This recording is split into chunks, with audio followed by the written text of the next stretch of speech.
Ihe de híine thug Port Láirge agus Tiobraid Árann aigear I chéile barthaíarachar I gCraobh Iomána féife na mún ó níos.com.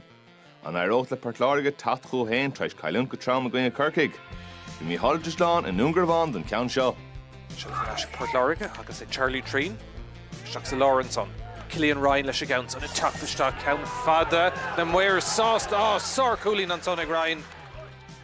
Cathal English agus an ceann fós in helifig na Tiobraid ag trasna cúil sin glóir cúlú ó tá contort an so disin so ag Tiobraid Árann agus tá ceann ibraisteach sa líontán ó ceistan son fé cosan Port Láirge tháinig an ceann trasna ó English agus ag idir Breathnaigh isteach sa líontán agus an pass seach go fada le Ben Curvin agus ag idir Port Láirge treis sin na Galtar Nash Deisir Coolín an lán tosaí an tamsa agus Michael Morrissey well sin níos fearr.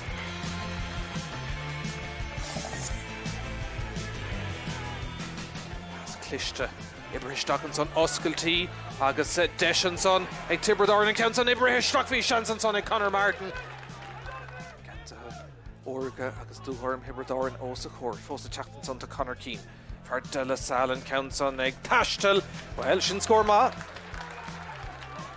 Mar fad dint an son ag Tiobraid Árann agus a teach mach ó mar.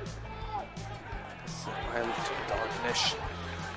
Treis Senan Butler, cúpla cúlín maithige an ceann son ag Butler ga halíonanta an adóg dhearrig áfag séite ansá ag an réitor Tiobraid Árann cúl agus cúlín agus fithe cúlín déag ag Port Láirge.